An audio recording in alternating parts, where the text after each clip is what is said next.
빗물 같은 어머니 사랑. 임흥순.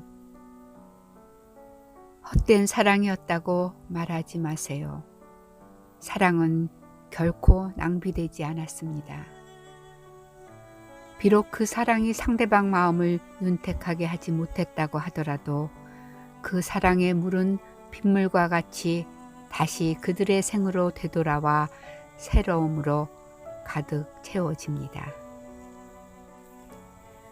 미국 시인 롱펠로의 말처럼 진정 내 어머니의 사랑은 빗물 같아서 나의 심장에 오늘도 흘러내리고 있다. 그럴 때면 내 심장은 제 기능을 못해 가고 서기를 반복하다 그 사랑의 샘물이 과거가 아닌 현재로 변화되어 내 가슴속 깊이 새롭게 채워지며 역사하는 것을 느끼게 된다. 일본 제국의 식민지화로 전국 농토를 탈취하는 바람에 황해도 재령 조선 대대로 농사꾼의 딸로 자란 나의 어머니는 일본 유학을 했던 남편을 따라 1934년 만주로 삶의 터전을 옮겼다. 첫 정착지는 신잔이란 조그만 읍이었는데 주기적으로 출몰하는 마적 때문에 양민들이 많은 괴로움을 당하는 곳이었다. 그곳에서 아버지는 사진관을 하셨는데 관동군 일본 수비대가 마적들을 잡아 일본도로 그들 머리를 참수하고 머리들을 칼로 엮어서 어깨에 메고 다니곤 하였다고 한다.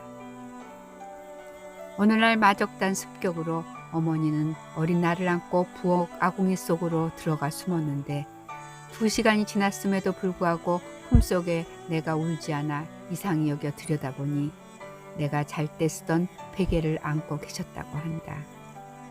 놀란 어머니가 급히 방으로 뛰어가 보니 나는 자고 있었다고 한다.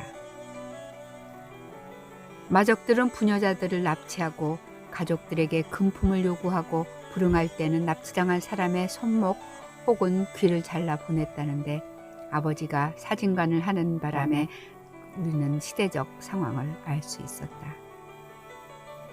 한국에 살고 계시던 나의 할아버지가 세상을 떠나시자 며느리인 어머니께서 상을 치르기 위해 황해도 철산을 방문하셨다. 당시 아버지는 만주 통화시에서 2~3명의 중국인을 고용해 인쇄업을 하고 계셨는데 나는 국민학교 학생으로 어머니를 따라 할아버지 상을 보러 통화역에 나와 조선행 남포진으로 내려가는 기차를 기다리고 있었다. 기차가 들어와 멈추자 나는 재빨리 기차에 승차한 후 빈자리를 차지하고 어머니를 기다렸으나 한 5분은 지난 것 같은데 어머니가 오시지 않아 안절부절하는 순간 아버지 밑에서 일하던 중국인이 나타나 내 손목을 잡고 기차에서 끌어내렸다. 그 순간 기차가 움직이기 시작했는데 알고 보니 그 기차는 북쪽으로 가는 기차였다. 어머니는 깜짝할 순간 아들이 안 보이자 배웅 나왔던 그에게 나를 찾아보라고 해서 나를 발견했던 것이다.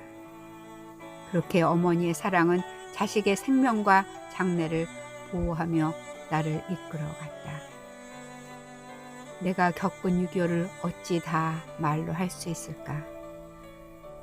그중 한 사건만 말하자면 당시 수많은 학생들은 인민군에 징집되어 낙동강 전투에 투입됐다. 내가 다녔던 황해도 사리원 고등학교 학생들도 95% 이상이 모두 나가 전사하였다. 그때 나는 징집영장을 찢어버리고 대한민국의 지리산보다도 험하다는 9월산으로 도망해서 무려 3개월 동안이나 메뚜기만 잡아먹고 숨어 살았다. 그러다가 죽기 전에 부모님 얼굴이라도 보려고 고향인 재령 나무리로 며칠을 걸려 걸어갔다. 다행히 부모님을 뵙고 하루를 지난 아침 뜻밖에도 지하에 숨어있던 그곳 애국 청년들이 본 뒤에 경찰서를 습격해 무기를 빼앗고 나무리 섬 천지는 하루아침에 자유천지로 변했다.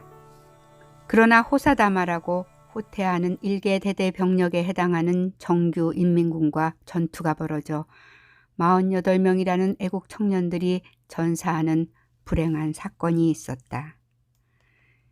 이 사건은 6.25 역사 기록에도 없는 사건으로 그 가운데서 살아남은 나는 10월 말경 다시 사리원으로 돌아와서 12월 5일까지 어머니와 같이 있었다. 그리고 12월 6일 멀리 들리는 미군의 포탄 소리를 뒤로하고 나는 사리원을 떠나 남아하기로 결심했다. 그런데 갑자기 어머니가 본인은 가지 않겠다고 완강히 거절하셨다. 극진한 효녀였던 어머니는 아직 외할아버지가 살아계시는데 아버지를 두고 떠날 수가 없다는 것이었다. 나의 아버지는 10월 1일 국군이 북진하자 군용차로 미리 서울에 가 계셨는데 훗날 중공군이 참전하리라는 것은 누구도 상상조차 할 수 없던 일이었다. 사리원역까지 나온 나는 다시 집으로 돌아가 어머니 손을 강제로 잡아 같이 남아하기 시작했다. 영하 20도의 강추위에 눈보라까지 얼굴을 치는 바람에 똑바로 앞으로 걸어갈 수가 없었지만 죽을 힘을 다해 마동이라는 동네까지 걸어갔다. 그런데 이상하게도 많은 피난민 무리가 해주시로 가는 것이 아닌가. 38선을 넘으려면 개성 쪽으로 가는 것이 답이라 나는 잠시 갈림길에서 주저하다가 철로를 따라 신막 쪽으로 나도 모르게 걸음을 옮겼다. 후일 알게 된 것이지만 이건 모두 하나님의 보호하심 때문이었다. 해주 쪽으로 간 피난민들은 유엔군 비행기에서 발사한 기총사로 모두 죽었는데 그 이유는 북한 간첩들이 남하하는 피난민 속에 합류해서 남으로 내려온다는 정보 때문이었다. 드디어 한밤중에 신막에 도달한 후 아침이 되어 다시 서울로 향해 걷기 시작했다. 그러나 몇 달씩 숨어 있으면서 먹을 것도 못 먹고 영하 20도 추위에 견디기 어려운 고통을 참고 오직 살기 위해 걷기를 계속하던 나는 그만 길가에 쓰러지고 말았다. 그때 어머니는 나를 살리기 위해 얼마나 고생을 하셨던지 차마 글로는 다 표현할 수가 없다.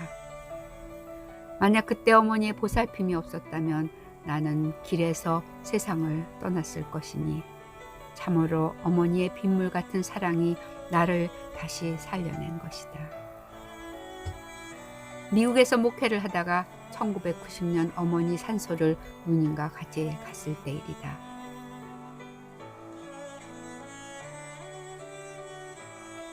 그 해는 유난히 가뭄이 계속되어 전국에서 농사를 지을 수 없다고 농민들이 아우성을 치던 때였다. 어머니 묘소에 자리를 깔고 추모 예배를 시작하는데 갑자기 하늘에서 검은 구름이 몰려오더니 내 머리 위에 멈춰서 비를 내리는데 이상하게도 다른 곳은 내리지 않고 성경책을 펴고 있는 나의 손, 머리, 옷 그리고 누님이 앉아있는 곳에만 억수같이 내리는 것이다. 비는 사랑하는 아들을 보고 너무 반가운 나머지 흘리는 어머니의 눈물이라네. 지금은 고인이 된 누님이 그때 하신 말씀이다. 사랑하는 내 어머니에 대한 이야기를 하자면 한이 없다. 그리고 어머니를 생각하면 눈물이 먼저 앞을 가린다. 보잘것없고 죄 많은 불초 이 자식을 위해 모든 것을 아끼지 않으셨던 어머니. 수학에서 어떤 숫자라도 분모되는 제로로 나누면 무한대가 되듯이 어머니의 빈 마음은 어떤 자녀라도 무한대로 사랑하며 하늘의 미랄이라는 것을 말해주는 것 같다. 찬송가 304장의 4절 가사 온유하고 겸손하며 올바르고 굳세게 어머니의 뜻 받들어 보람있게 살리다. 풍파 많은 세상에서 선한 싸움 싸우다 생명신에 흐르는 곳 길이 함께 살리라. 불초 이 자식은 생전에 어머님께 불효한 것을 생각하고 이 내용을 또 생각하면서 어머님을 생각할 때마다 눈물로 엎드려 빌고 또 빕니다. 어머니 사랑합니다.